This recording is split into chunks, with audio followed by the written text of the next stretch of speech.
नमस्कार दोस्तों, स्वागत है आप सभी का आज की इस वीडियो में। आज की इस क्लास में हम लोग बात करने वाले हैं राजस्थान के लोक देवताओं के बारे में। लोक देवताओं में पाबू जी की चर्चा हम लोग कर चुके थे। आज हम लोग बहुत ही महत्वपूर्ण क्लास लेने वाले हैं, क्योंकि आज हम लोग पढ़ेंगे रामदेव जी व हड़बू जी के बारे में।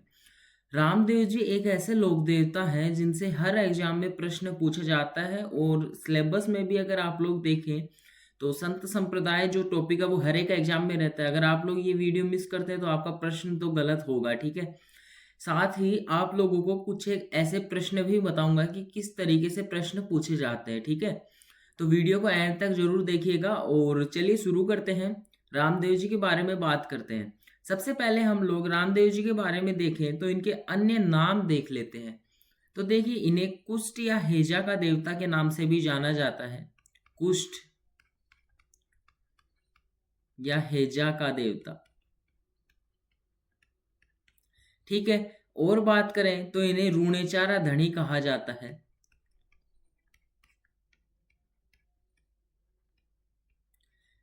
क्योंकि रामदेव जी का मंदिर है रूणेचा में, तो रूणेचा का धनी कहा जाता है।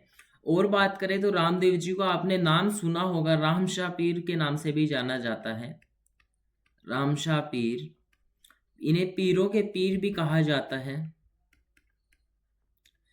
और इनकी सबसे ज्यादा जो खास बात है ना, ये इनको जितना हिंदू लोग पूजते हैं उसी प्रकार से मुस्लिम लोग भी इनकी पूजा करते हैं। तो इन्हें हिंदू मुस्लिम सद्भावना का देवता कहा जाता है।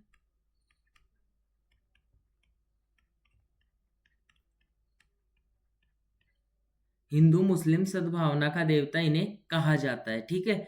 अब देखिएगा, इनके जो नाम है उनकी चर्चा हम लोग कर चुके हैं। अब इनके जो नाम पड़े वो किस प्रकार पड़े वो एक एक आगे आगे हम लोग समझते चले जाएंगे। तो देखिए, सबसे पहले बताऊं तो इनका जो जन्म है उनकी बात कर लेते हैं हम लोग। रामदेव जी का जो जन्म है रामदेव जी का जो जन्म है वो हुआ था 1405 ईस्वी में, भाद्रपद शुक्ल द्वितीया को। इस कारण से ये जो तिथि आती है इसे हम लोग बाबेरी बीज के नाम से भी जानते हैं। भाद्रपद शुक्ल द्वितीया को बाबेरी बीज के नाम से भी जानते हैं। इनका जन्म 1405 ईस्वी में हुआ था। कहाँ हुआ था इनका जन्म? उड्डू काश्मीर बाड़मेर में हुआ था। उड्डू काश्मीर बाड़मेर, ठीक है। इनका जन्म कहाँ हुआ था? उड्डू काश्मीर बाड़मेर में हुआ था।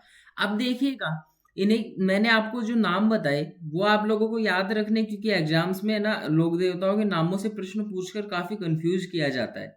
तो नाम आप लोग याद रखेंगे। और फिर इनका जन्म मैंने आपको बताया कि 1405 ईस्वी में इनका जन्म हुआ था, भाद्रपद शुक्ल द्वितीया को हुआ था। इस कारण से भाद्रपद शुक्ल द्वितीया को बाबेरी बीज के नाम से जाना जाता है। और साथ ही इनका जो जन्म है वो उड्डू काश्मीर बाड़मेर में हुआ था। अगर यहाँ तक क्लियर है तो आगे चले फिर। देखिएगा, रामदेव जी जो है, इन्हें रामदेव जी जो है ये तंवर वंशीय राजपूत परिवार से थे। तंवर वंशीय राजपूत परिवार से थे, मतलब ये राजपूत थे और तंवर वंश था इनका, ठीक है। राजपूत परिवार से थे, तंवर वंशीय राजपूत परिवार से। अब इनके परिवार की चर्चा करें तो एक बार ब्लैंक स्पेस निकालते हैं थोड़ा सा नीचे, और फिर वहीं करेंगे इनकी चर्चा। जी, इनके परिवार की चर्चा करें तो पूरा एकदम क्लियरली देखिएगा। इनके जो माता का नाम है, सबसे पहले पिता का नाम देखते हैं, अजमाल जी। पिता का नाम क्या था? अजमाल जी। और इनकी जो माता है उनका नाम था मैणादे। माता इनकी थी मैणादे। माता पिता का नाम आपको इनका याद रखना है, प्रश्न पूछे जाते हैं, ठीक है। अब देखिए, इनके कुल 4 पुत्र थे, मतलब पुत्र नहीं बोलूंगा, 4 संतानें थी। 2 पुत्र एवं 2 पुत्रियां। एक तो थी लाछा, एक थी सुगना, एक था वीरमदेव, और चौथे जो थे वो थे रामदेव जी। ये इनके परिवार हो गए। लाछा और सुगना इनकी बहनें थी और वीरमदेव रामदेव जी के भाई थे। ठीक है, रामदेव जी को हम लोग श्री कृष्ण के अवतार मानते हैं। रामदेव जी को हम लोग श्री कृष्ण के अवतार मानते हैं, श्री कृष्ण के अवतार। ठीक है, अब जब ये श्री कृष्ण हो गए तो इनके बड़े भाई वीरमदेव, वीरमदेव क्या होंगे? वीरमदेव बलराम के अवतार। वीरमदेव को हम लोग बलराम का अवतार मानते हैं। ठीक है, इतना क्लियर है? इनके परिवार के बारे में समझ में आया? तो अब रामदेव जी की और चर्चा करते हैं और नीचे स्क्रॉल करते हैं जी। देखिएगा, रामदेव जी के बारे में और चर्चा करें तो रामदेव जी का विवाह की बात करें तो विवाह इनका हुआ था नेतल दे के साथ में। नेतल दे के साथ में हुआ था। नेतल दे कौन थी? अमरकोट के दल्ले सिंह सोढ़ा की पुत्री। नेतल दे कौन थी? अमरकोट के दल्ले सिंह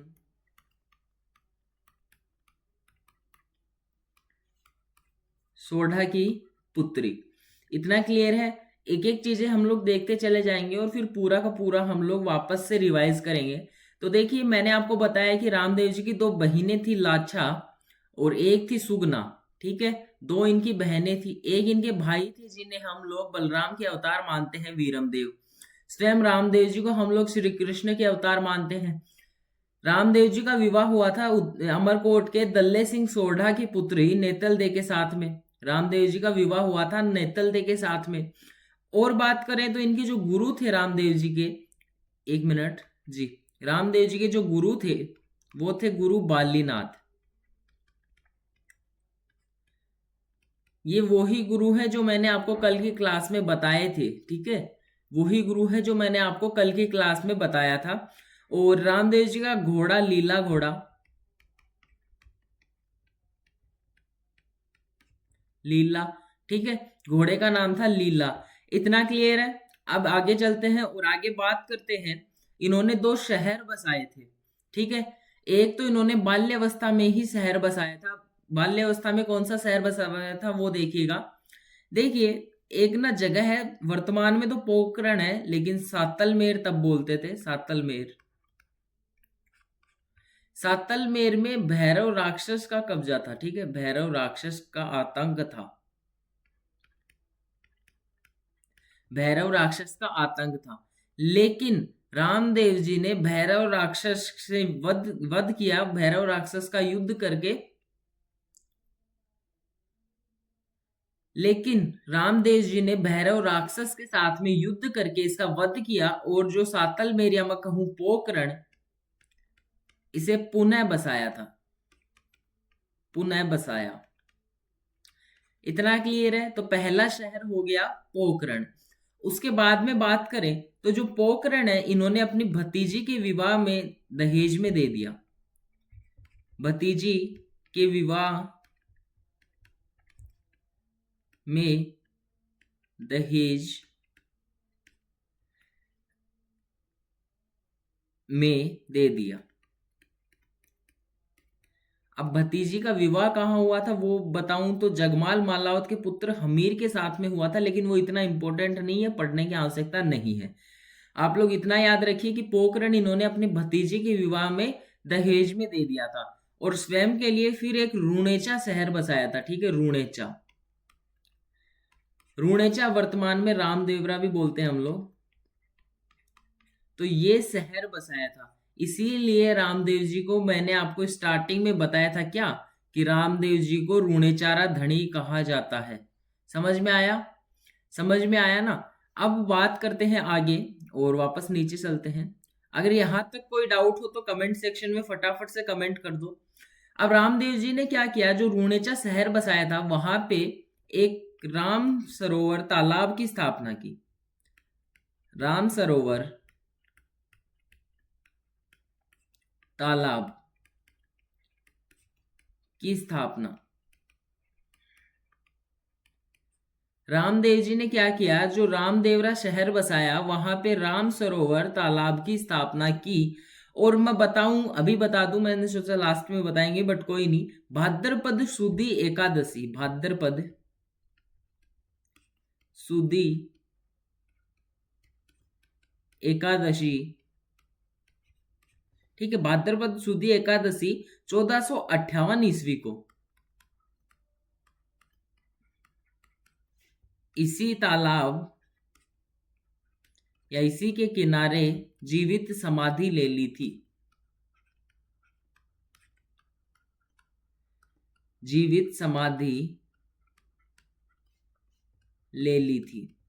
ठीक है, अब देखिए रामदेव जी ने जो रूणेचा शहर बसाया था वहां पे राम सरोवर तालाब की स्थापना करवाई, राम सरोवर तालाब बनवाया। लेकिन भाद्रपद सुदी एकादशी 1458 ईस्वी को इसी तालाब के किनारे रामदेव जी ने जीवित समाधि ले ली थी।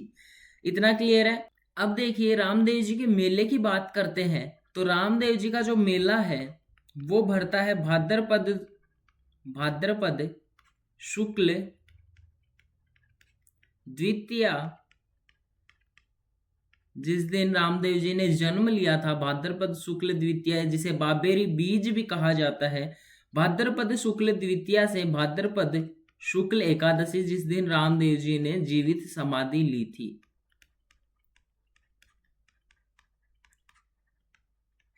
ठीक है, जहां भी रामदेव जी का मंदिर होता है वहां ये मेला लगता है, नवलगढ़ में भी लगता है, और जो रूणेचा रामदेव है वहां का तो प्रसिद्ध होगा ही, क्योंकि मुख्य मंदिर ही वहीं पे है। ठीक है, तो रामदेव जी का मेला लगता है भाद्रपद शुक्ल द्वितीया को, और मैंने बताया इसे कहा जाता है बाबेरी बीज, बाबेरी बीज के नाम से जाना जाता है भाद्रपद शुक्ल द्वितीया को। और कहां तक लगता है? भाद्रपद शुक्ल एकादशी को, जो कि समाधि तिथि थी, समाधि तिथि थी किसकी? रामदेव जी की। ठीक है, इतना क्लियर है। तो आगे चलते हो रामदेव जी के अन्य मंदिरों के बारे में चर्चा करते हैं। हेडिंग लगाते हैं अन्य मंदिर,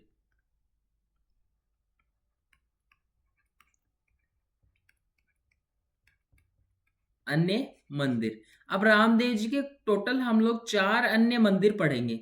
ठीक है, मैं यहाँ पे लिख देता हूं पहला मंदिर, और पहले मंदिर का नाम है, इस कलर से दिखेगा क्या आपको? देखिएगा जरा, अगर दिखे तो। आई थिंक नहीं दिखेगा। चलिए बताइए, ये नाम दिख रहा है क्या कमेंट सेक्शन में? तब तो अगली क्लास से इसे यूज करेंगे, वरना इसको रिमूव कर देंगे।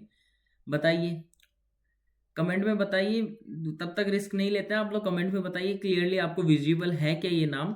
आगे चलते हैं, हम लोग पेन का दूसरा ही कलर यूज करते हैं, ये नहीं लेंगे। ठीक है जी, देखिए पहला है मसूरिया पहाड़ी जोधपुर,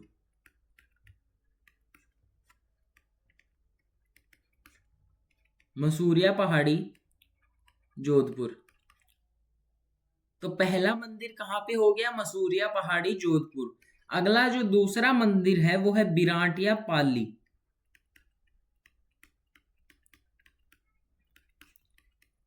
दूसरा मंदिर कहाँ स्थित है? बिराटिया पाली। तीसरा जो मंदिर है वो सुरता खेड़ा चित्तौड़ में स्थित है, सुरता खेड़ा चित्तौड़। और एक मंदिर राजस्थान से बाहर है, वो है छोटा रामदेवरा,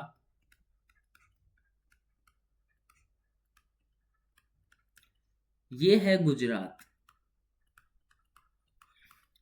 ये 4 जो मंदिर है ये रामदेव जी के चारों प्रसिद्ध मंदिर है, इन चारों को आपको याद रखना है। ठीक है, प्रश्न बना के दे सकता है कि कौन सा स्थान रामदेव जी से संबंधित नहीं है, 3 इनमें से दे दे और एक दूसरा दे दे। ठीक है, तो याद रखिएगा, सबसे पहला जो मंदिर है वो मसूरिया पहाड़ी जोधपुर में स्थित है, दूसरा जो मंदिर है वो बिराटिया पाली में स्थित है, तीसरा जो मंदिर है वो सुरता खेड़ा चित्तौड़ में स्थित है, और छोटा रामदेवरा गुजरात में स्थित है। ठीक है, अब आप लोग मुझे बताइए सुरता खेड़ा चित्तौड़ किस उद्योग से संबंधित है, किसकी फैक्ट्री वहां पे है? कमेंट में बताइए, और किसकी जो प्रसिद्ध फैक्ट्री है वो वहां पे है। नीचे चलते और हम लोग आगे बात करते हैं। चारों के चारों मंदिरों के बारे में हम लोगों ने पढ़ लिया। अब ना रामदेव जी के बारे में एक फैक्ट की बात करते हैं, कि जो सारे जो भी लोक देवता हैं, जो भी लोक देवता है, लोक देवताओं में एकमात्र कवि जो थे वो रामदेव जी थे। ऐसे लोक देवता जो कवि भी थे, क्योंकि इन्होंने एक ग्रंथ की रचना की थी 24 बाणियां। बी बड़ा आएगा आई थिंक। 24 बाणियां। 24 बाणियां जो है वो रामदेव जी का ग्रंथ है, और इतना इंपॉर्टेंट है, इतना इंपॉर्टेंट है, इतना इंपॉर्टेंट है कि पूछिए मत। क्योंकि जब आप लोग जो राजस्थानी भाषा अगर आपके सिलेबस में डाल दी, कर्मचारी बोर्ड तो आजकल हर एग्जाम में ही लिख देता है, तो राजस्थानी भाषा अगर आप लोगों के सिलेबस में है तो मेरी मान के चलिएगा जो लोक देवता हैं उनके ग्रंथ और जो संत और संप्रदाय जो भी हैं उनमें जो भी ग्रंथ आते हैं, एक आप लोग याद करेंगे जो भी राजा हुए उनके स्वयं के द्वारा लिखित ग्रंथ, तीन चीजों को तो एकदम कंठस्थ कर लीजिएगा। इनमें से तो प्रश्न बनने की पूरी संभावना रहती है, और बाकी जो चीजें वो भी पढ़नी है, लेकिन सबसे पहले अगर आप लोग कुछ पढ़ना शुरू करेंगे तो वो यही करेंगे राजस्थानी भाषा में। ठीक है, चलिए आप लोगों को मैंने रामदेव जी की जो रचना है वो बता दी। 24 बाणियां नाम से ग्रंथ है, उसकी रचना किसने की थी? रामदेव जी ने की थी।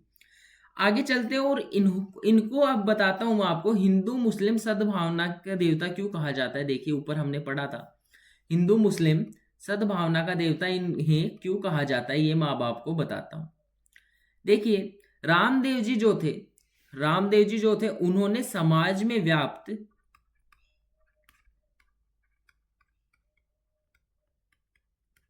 विषमता का विरोध किया।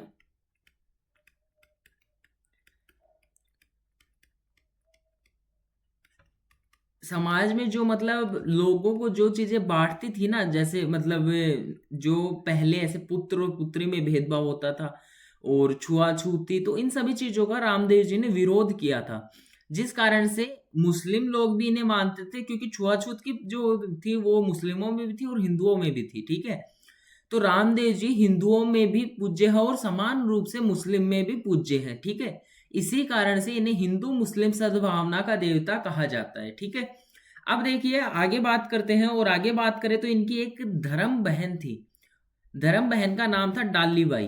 क्या नाम था? डाली बाई। अब जो ये डाली बाई थी ये मेघवाल समाज की थी।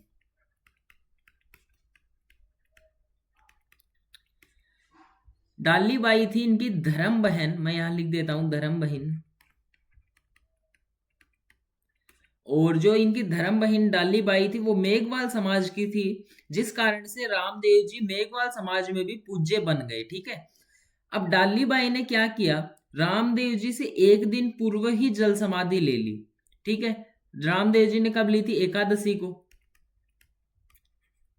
तो एकादशी से एक दिन पूर्व ही डाली बाई ने समाधि ले ली, और जहां समाधि ली वहीं डाली बाई का मंदिर बना हुआ है, डाली बाई का मंदिर बना है।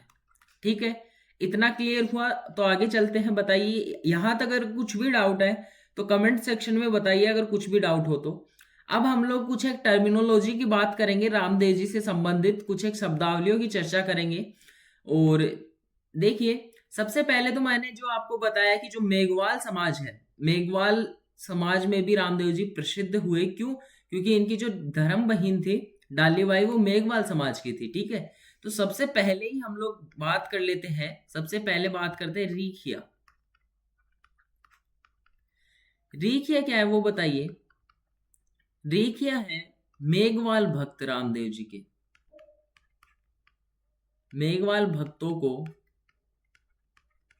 रीखिया कहा जाता है।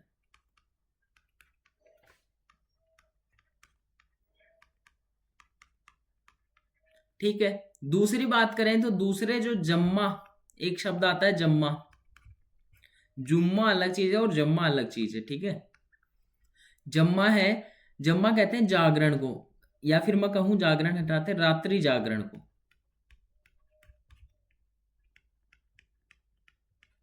रात्रि जागरण को, रामदेव जी के जो मंदिरों में रात्रि जागरण होता है उसे जम्मा कहते हैं। ठीक है, अब आगे चलते हैं और तीसरी की बात करते हैं। इन दोनों में तो कोई डाउट नहीं है ना। देखिए रीखिया तो उन्हें बोलते हैं, मेघवाल भक्त जो रामदेव जी के होते हैं वो जम्मा, माफ कीजिए वो रीखिया, और जम्मा होते हैं रात्रि जागरण। अब जो ज्यादातर रात्रि जागरण जो रामदेव जी के भक्त करवाते हैं वो रीखिया से ही करवाते हैं, ठीक है। रामदेव जी के जो मेघवाल भक्त हैं वो उनके लिए जमा करते हैं, उनके लिए रात्रि जागरण करते हैं, ठीक है। अब देखिए रामदेव जी के जो चमत्कार है उन्हें पर्चा कहा जाता है। पर्चा क्या है? रामदेव जी के चमत्कार।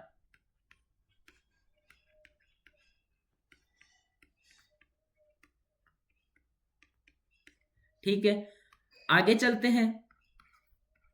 ब्यावले क्या है? ब्यावले बताइए, अगर किसी ने पढ़ रखा हो तो। ब्यावले क्या है? ब्यावले होते हैं रामदेव जी के भजन, रामदेव जी के भजन। अब मैं एक नाम लिखता हूं, अगर आप लोगों को पता हो तो बताइएगा कमेंट सेक्शन में। कामड़, कामड़ क्या है वो बताइए। कामड़, कामड़ रामदेव जी के द्वारा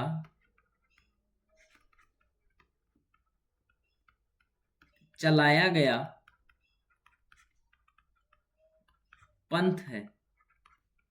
तो मतलब रामदेव जी ने कामड़ पंथ की शुरुआत की थी, या फिर मैं कहूँ कामड़िया पंथ की शुरुआत की थी, ठीक है। कामड़ को हम लोग कामड़िया ही कर देते हैं ताकि याद रहे आपको। करेक्शन करते हैं, कामड़िया लिखते हैं।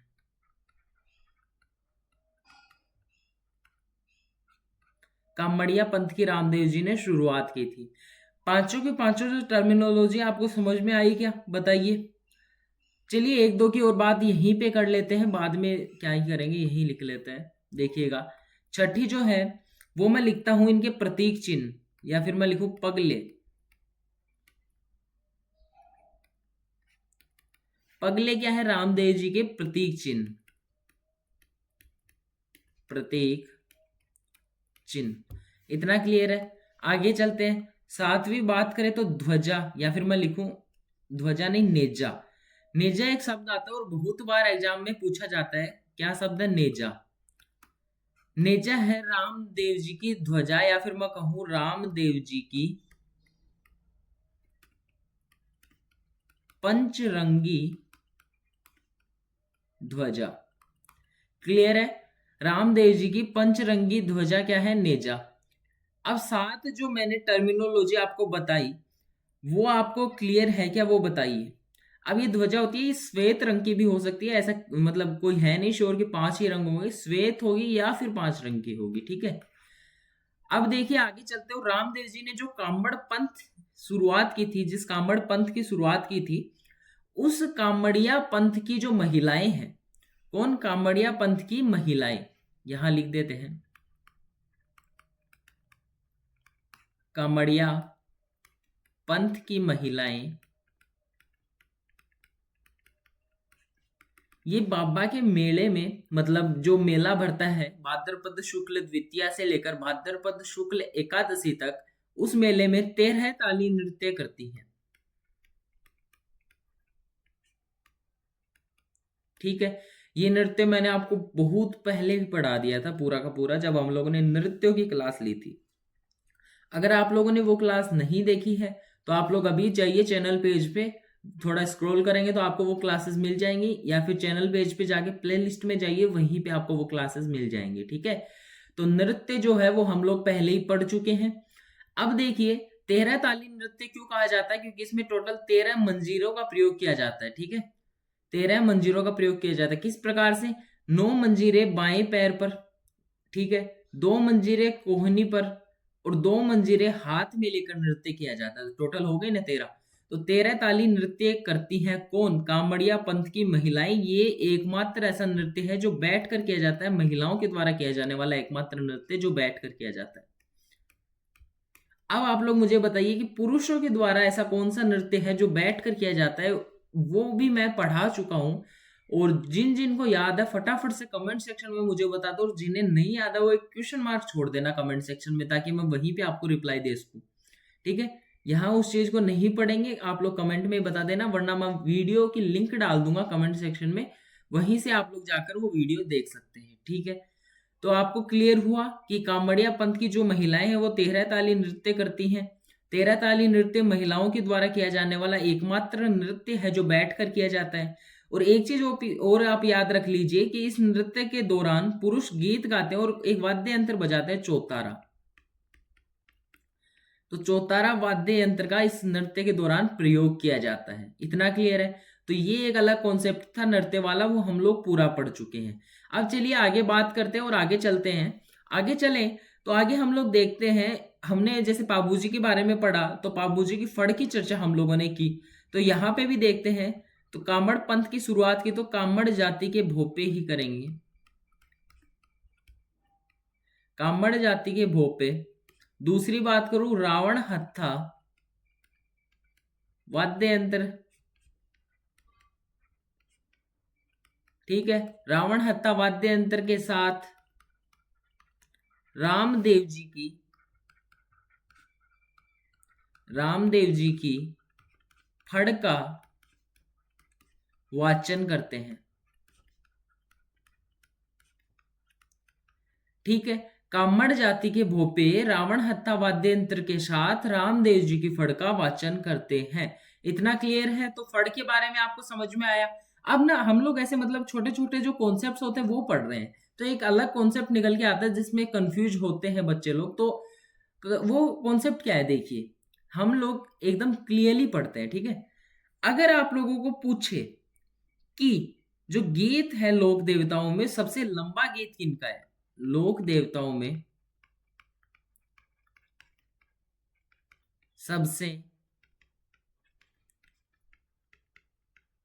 लंबा गीत, तो वो रामदेव जी का है। अब कई बोलेंगे सर हमने तो जीण माता का सुना था। अब वो इस प्रकार से है कि अगर आप लोगों को लोक देवियों में पूछ ले,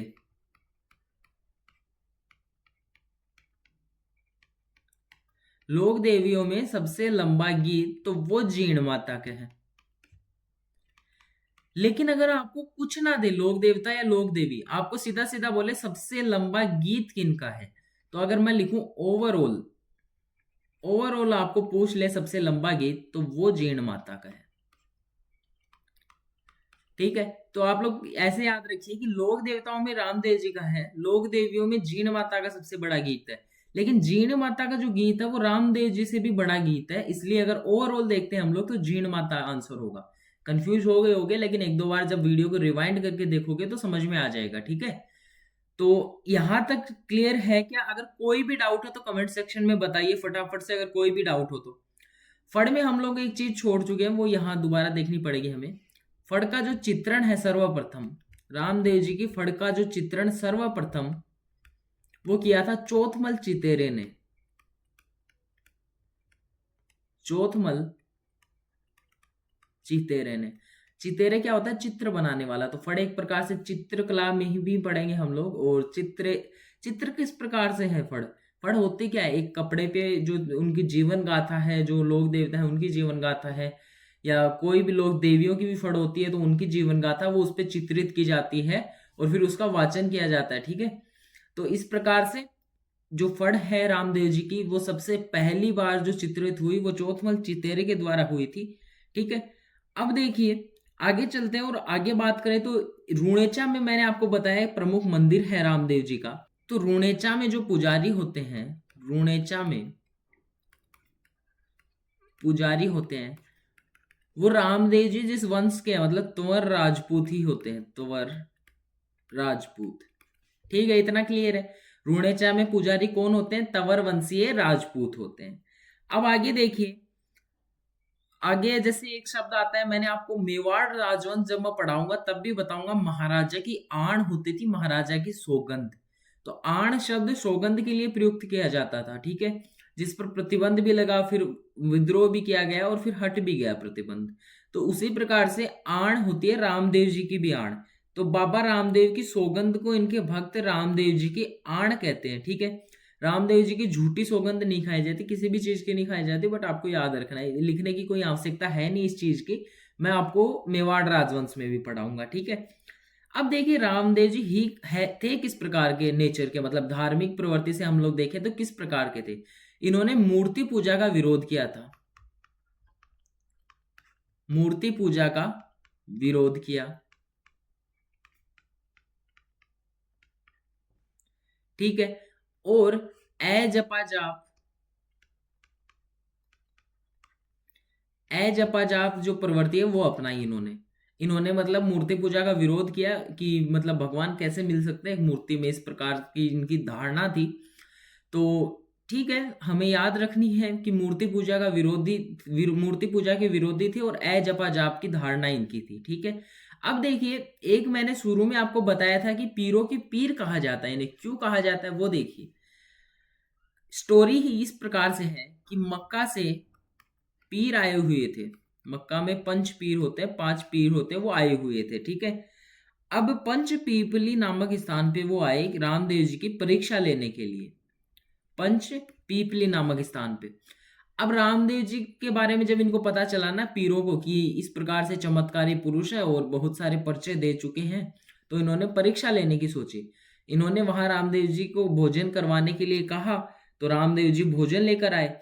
इन्होंने क्या किया, इन्होंने बोला कि हम लोग इन साधारण प्लेटों में या इन साधारण बर्तनों में भोजन नहीं कर सकते, क्योंकि हम जो जिन भी बर्तनों में भोजन करते हैं वो हम लोग मक्का में छोड़ के आ गए हैं, मक्का में भूल के आ गए हैं। तो रामदेव जी ने कहा आप 1 मिनट रुकिए, और आंखें बंद जब पीरों ने की तो 1 सेकंड के भीतर ही मक्का वाले जो बर्तन थे वो उनके सामने आकर रखे गए और उन्हें फिर भोजन करवाया गया। तो एक प्रकार से उन्हें भी, जो मक्का से पीर आए हुए थे उन्हें भी उन्होंने पर्चा दिया। तो ये जो पीर थे ना, इन्होंने कहा कि मैं तो सिर्फ पीर, हाँ थे पीरा का पीर, मतलब हम लोग तो सिर्फ पीर हैं, आप पीरों के भी पीर हैं। ठीक है, इसीलिए पीरों के पीर कहा गया किन्हें, रामदेव जी को। ठीक है, अब देखिए और बात करें तो हम लोगों ने अभी तक रामदेव जी के जो ग्रंथ है रामदेव जी से संबंधित वो नहीं पढ़े हम लोगों ने। जैसे पाबू जी में हम लोग पाबू प्रकाश पढ़े थे, इस प्रकार के जो ग्रंथ रामदेव जी से संबंधित है वो हम लोगों ने अभी तक नहीं पढ़े हैं। ठीक है, तो पढ़ लेते हैं। देखिए, सबसे पहले रामदेव जी का ब्यावला, रामदेव जी का ब्यावला नामक ग्रंथ की जो रचना है वो पूनम चंद ने की है। ठीक है, दूसरा ग्रंथ देखें तो दूसरा ग्रंथ हमारे सामने आता है रामदेव जी चरित।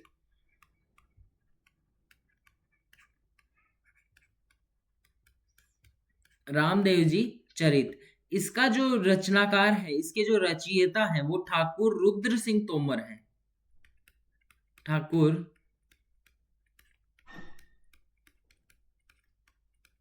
रुद्र सिंह तोमर है।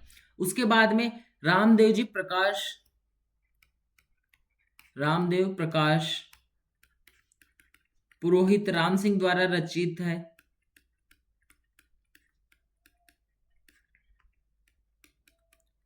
एक और आप याद रख लीजिए, श्री रामदेव जी वेली। वेली क्या होती है हम लोग राजस्थानी भाषा जब पढ़ेंगे तब करेंगे, रामदेव जी वेली। इसकी रचना हरजी भाटी ने की है। ठीक है, इन 4 ग्रंथों को आप लोग याद रखिएगा। और श्री रामदेव प्रकाश हमने कर लिया ना, हाँ ठीक है। फिर 4 जो ग्रंथ है इनको आप लोग याद रखिएगा। चारों जो ग्रंथ है वो रामदेव जी से संबंधित है। अब देखिए, अब आगे चलते हैं और हम लोग पढ़ते हैं हड़बू जी के बारे में। हड़बू जी के बारे में हम लोगों को बहुत सारी डिटेल से चर्चा नहीं करनी है, मतलब इतने ज्यादा डिटेल से हम लोगों को नहीं करना है, लेकिन थोड़ा कुछ पढ़ना है वो पढ़ लेते हैं। यहाँ हेडिंग डालते हैं हड़बू जी।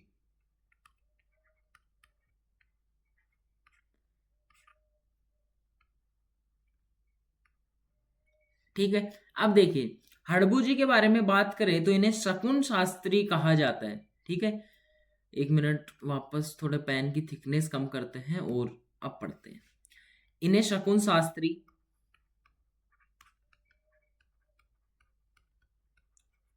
इन्हें भविष्य वक्ता, भविष्य बताने वाले, भविष्य वक्ता कहा जाता है, अन्य नाम है ये इनके। ठीक है, हड़बू जी का वाहन क्या है, हड़बू जी का वाहन क्या है आप लोगों को पता है तो कमेंट कीजिए। हड़बू जी का वाहन है सियार। क्या है, सियार। ठीक है, अब देखिए जिस प्रकार से हमने रामदेव जी को पढ़ा था उसी प्रकार से इनकी भी शुरुआत करते हैं। कि सबसे पहले हम लोग इनके जन्म की चर्चा करते हैं। इनका जो जन्म है वो कहाँ हुआ था, इनका जो जन्म है वो भूडेल नागौर में हुआ था। ठीक है, अब देखिए, जन्म तिथि आपको याद रखने की आवश्यकता नहीं है, बस जन्म स्थान आप लोग याद रखिएगा, ठीक है। यहाँ जन्म को हटा के मैं जन्म स्थान लिख देता हूं ताकि आप लोग कंफ्यूज ना हो। जन्म स्थान, ठीक है। जन्म स्थान इनका क्या था? भूडेल नागौर। अब इनके माता पिता का नाम देखें तो इनके माता पिता का नाम है, पहले हम लोग पिता का नाम देखते हैं, एक मिनट, यहाँ पे लिखते हैं पिता। पिता थे इनके मेहाजी सांखला।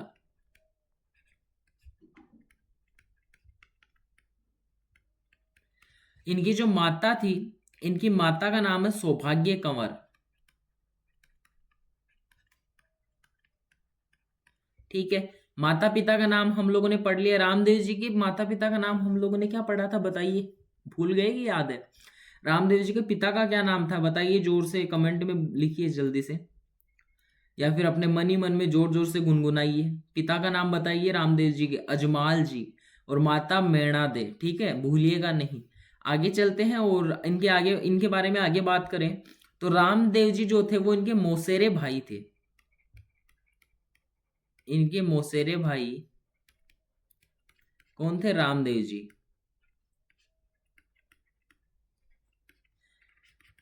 रामदेव जी के कहने पर ही इन्होंने गुरु बालीनाथ से शिक्षा प्राप्त की। रामदेव जी के कहने पर ही इन्होंने शस्त्र त्याग किया और गुरु बालीनाथ से दीक्षा ली, शिक्षा नहीं दीक्षा, ठीक है। अब देखिए, एक ना, आपने जब मारवाड़ का राजवंश अगर पढ़ रखा हो तो, या फिर मैं पढ़ाऊंगा तब आप लोग पढ़ेंगे कि एक ना राव जोधा थे, मारवाड़ के राव जोधा, ठीक है। राव जोधा को मंडोर विजय का आशीर्वाद दिया था किन्होंने? हड़बू जी ने, मंडोर विजय। और साथ में ना एक घोड़ा दिया था, प्लस एक कटार भेंट की थी, ठीक है। राव जोधा को मंडोर विजय का आशीर्वाद दिया था, एक घोड़ा दिया था और एक कटार भेंट की थी, ठीक है। इतना क्लियर है। अब आगे देखिए, आगे बात करें तो विजय के पश्चात राव जोधा को आशीर्वाद मिला कि आप लोग मंडोर जीत लोगे, और उन्होंने जीता भी। और जब ये जीतते मंडोर, तो विजय के पश्चात अब जब आशीर्वाद दिया तो बदले में कुछ तो भेंट तो देंगे ना। तो हड़बू जी को इन्होंने बेंगटी गांव और एक गाड़ी भेंट की थी। हड़बू जी ने तो मंडोर विजय का आशीर्वाद दिया और एक घोड़ा कटार दी, और राव जोधा ने हड़बू जी को बेंगटी गांव और एक गाड़ी भेंट की थी। इतना क्लियर है। अब हड़बू जी क्या है, रामदेव जी की समाधि लेने के 8 दिन बाद में समाधि लेते हैं। समाधि का क्रम क्या है? सबसे पहले एक दिन पहले, या फिर मैं सीधे सीधे लिखूं तो दशमी को तो डाली बाई ने समाधि ली थी। एकादशी को रामदेव जी ने समाधि ली थी,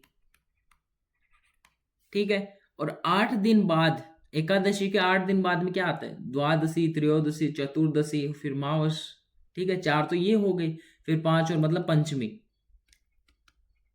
पंचमी को हड़बू जी ने समाधि ले ली थी, ठीक है। क्लियर है इतना? समाधि के बारे में चर्चा कर ली। और समाधि भी ली कहाँ? रूणेचा में, रूणेचा या रामदेवरा। कहाँ पे स्थित है रूणेचा? जैसलमेर में। तो जैसलमेर में इन्होंने जीवित समाधि ले ली थी। इनका जो प्रमुख मंदिर है, तो वो जो गांव इन्हें भेंट में मिला था मंदिर, इनका जो प्रमुख मंदिर है वो बेंगटी गांव में ही स्थित है, ठीक है। बेंगटी गांव में इनका मंदिर है। बेंगटी है कहाँ पे? बेंगटी फलोदी में है। अब तो डिस्ट्रिक्ट बन गया फलोदी। अगर डिस्ट्रिक्ट से प्रश्न नहीं आए तो जोधपुर में है फिर, ठीक है। अब देखिए, इनके जो निर्माता है, मंदिर के निर्माता, वो महाराजा अजीत सिंह है। मंदिर जो बनवाया इन्होंने, ये अजीत सिंह ने बनवाया। ये आप उनके शासनकाल में भी पढ़ेंगे, जब आप लोग वो राजवंश पढ़ेंगे तब भी इनकी चर्चा करेंगे, तो यहाँ पे इतना इंपॉर्टेंट नहीं है। लेकिन फिर भी आप लोगों को याद रखना है कि मंदिर कहाँ पे है? बेंगटी गांव, फलौदी या जोधपुर में है, ठीक है। अब देखिए, यहाँ पे जो पुजारी होता है इस मंदिर में, पुजारी वो होते हैं सांखला राजपूत, सांखला राजपूत, ठीक है। और बात करें तो हड़बू जी की गाड़ी की पूजा होती है वहां पे, हड़बू जी की। अब ये गाड़ी की पूजा क्यों होती है, क्योंकि इसी गाड़ी से हड़बू जी जो मतलब जो गाय चल नहीं सकती थी ना, उनके लिए चारा लाते थे इसी गाड़ी में, तो इसलिए इसकी पूजा की जाती है। हड़बू जी ने जोधा को मूंग दिए थे, मूंग खाने के लिए दिए थे, मूंग। एक मिनट, थोड़ा सा इरेज करना पड़ेगा, यहाँ समझाते हैं। देखिए, हड़बू जी ने जोधा को मूंग खाने के लिए दिए थे और कहा था कि ये मूंग जब तक तुम्हारे पेट में रहेंगे, तब तक तुम घोड़े पर जितनी धरती नाप लोगे वो तुम्हारी हो जाएगी। ठीक है, आशीर्वाद ये दिया था एक्चुअल में। तो याद रखिएगा, हड़बू जी हम लोग कंप्लीट कर चुके हैं। तो ठीक है, मतलब अगर कहीं डाउट हो तो कमेंट सेक्शन में पूछ सकते हैं। बाकी अगर आपको ज़्यादा ही इश्यू होगा तो लास्ट में एक मैराथन क्लास कर लेंगे, पूरे के पूरे जो लोग देता है वो फटाफट से एक साथ ही सलटा देंगे। ठीक है, एक साथ ही पूरे के पूरे कंप्लीट कर लेंगे, डोंट वरी। और चलिए फिर मिलते हैं आप लोगों से कल, जो बचे हुए दो और जो हमारे प्रमुख लोक देवता हैं उनके बारे में पढ़ेंगे कल हम लोग। और हो सके तो कल एक लंबी क्लास लेंगे जिसमें हम लोग लगभग लोक देवता खत्म कर देंगे। फिर एक दो क्लासेस में हमारा ये जो टॉपिक है वो कंप्लीट हो ही जाएगा। तो चलिए मिलते हैं आप लोगों से कल एक नए जोश के साथ में, तब तक के लिए धन्यवाद।